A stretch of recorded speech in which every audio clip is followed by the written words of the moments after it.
So I've seen it before. I'm speaking of Jay-Z's interview with Dean.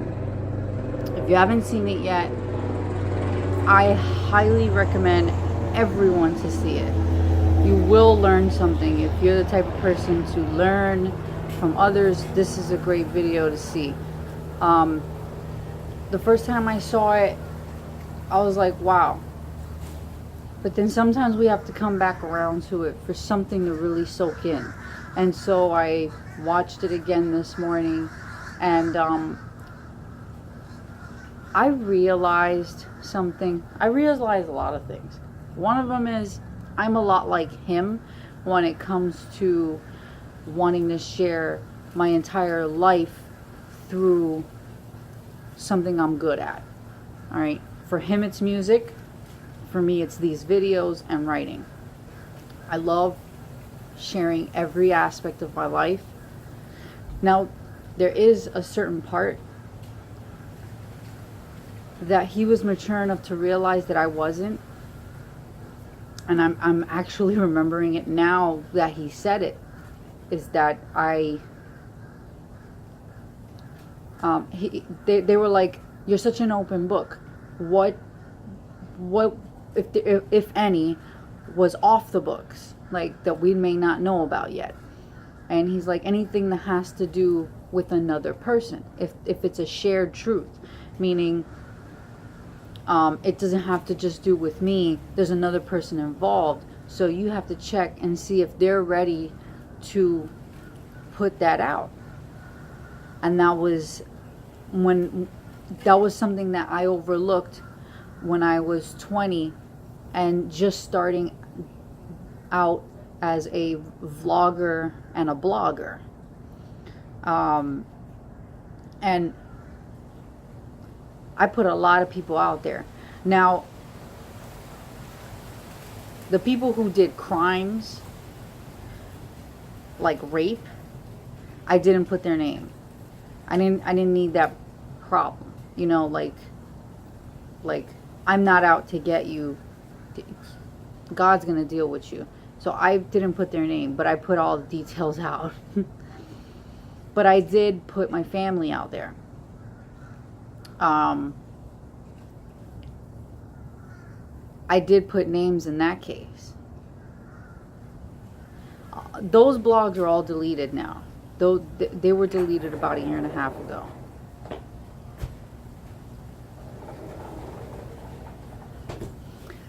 They were deleted about 1.5 years ago. But I guess I wasn't mature enough to realize that when there's somebody else involved, you got to consider that person. It can't just be you. Like, what if they're not ready? I didn't ask myself that. I think all I was thinking at that time was so much shit was pent up and going on, and so much had happened that it just seemed like it was under wraps for so long that I couldn't take it anymore, because it was going against my nature of being open and needing things to be out there. So I, like a volcano, erupted into 300 blogs where I exposed everything. And so that was one thing. The other thing it made me think about in my own way, they also brought up how I didn't know this, you guys, but when Obama was elected president for the 8 years he ran, why did people think that it was his responsibility to eradicate racism? I don't know.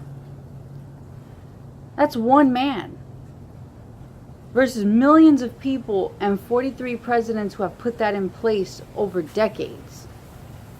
And you want one person to play hero? You guys watch too many movies. So my thoughts was, it goes to show the level of intelligence that America has right now, the American people. And it's not very high. Because I don't say it in a degrading way. I say it in a way to say, take responsibility. If you want to end that, if you're one of those several people who want that ended, then make that effort yourself. And it does start in small ways. In your community. Don't look down on each other. Treat everybody equally, regardless of race, color, creed. It starts there. It doesn't start with a president. You know, he's not Marvel. But we can all be that. We can all be that. Stop teaching your children to treat people differently. It starts in the home. It starts with you. If there's a hurt in you, then you need to heal that before you teach your kids how to hate other people. That's where it starts. It doesn't start in the government.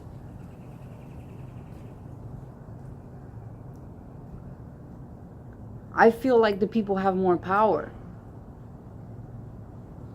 We are bigger in numbers. And if we spread that kind of love, it will eradicate itself.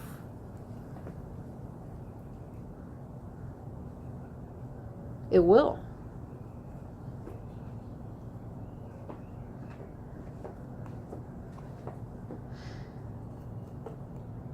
Another thing I like is you hear his music from start to finish.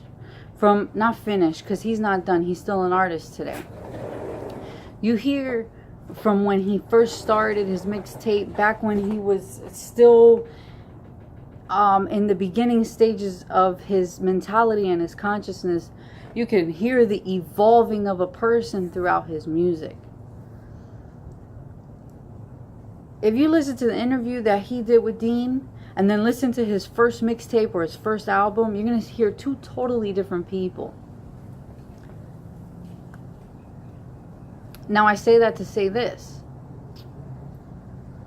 That doesn't just apply to him. That applies to all of us, each individually.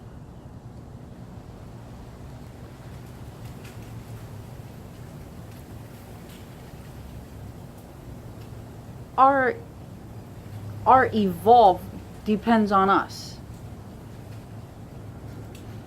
And you can share your evolve through whatever you're good at.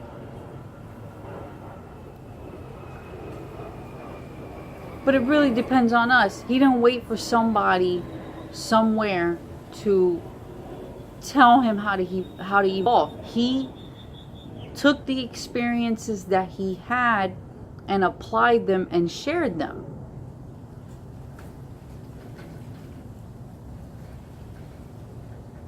And I don't want to hear, I get that because I'm also relatively talking about him. I'm going to hear from judgmental people that he made this and that mistake and he did this in his relationship and that and the third. Because that's how people are. Well, let me tell you ahead of time, it doesn't matter. Don't look at what the next person did to cover up how you feel about what you're doing in your life. Just own what you're doing. Own who you are. See if there's any changes you can apply to yourself and learn. Because no matter what we've done that the next person doesn't agree with, or somebody wants to label everything right or wrong, we all have something to learn from one another. No matter what we've done.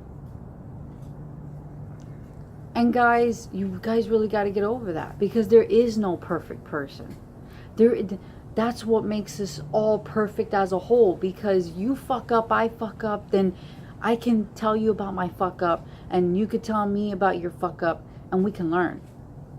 And we can grow and evolve. That's the point. If we were all perfect, what is there to learn? There would be no learning. There would be no blooming. There wouldn't be that. Everything that we all praise, like growth and strength. There would be no strength if there's no pressure, if there's no falling,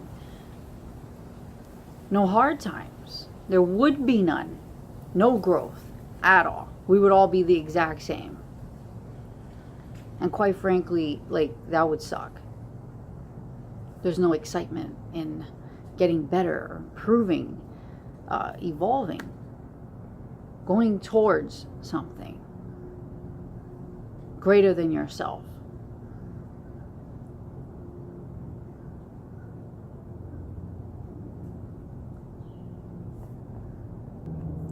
And like he said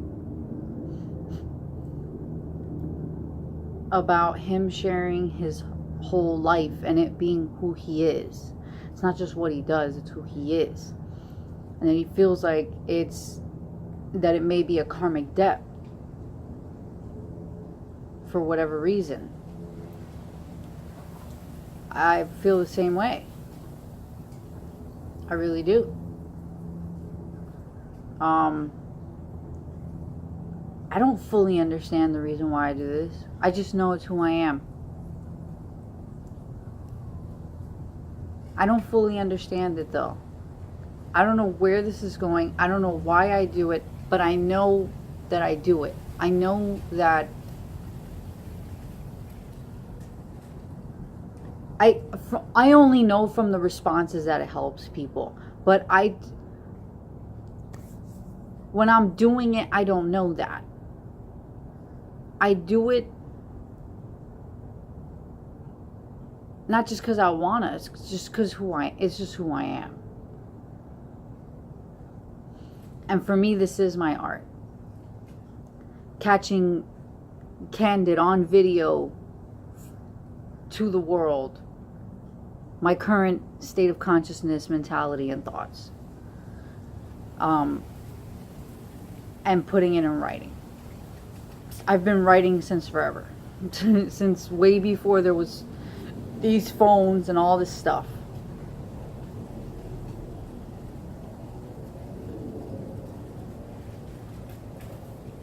You know, just be who you are. Don't blame other people for problems that are going on as if they're supposed to be some kind of superhero for you. Let's just take responsibility for what you do. And if you want to see change, then you got to be it first before you say anything to anyone.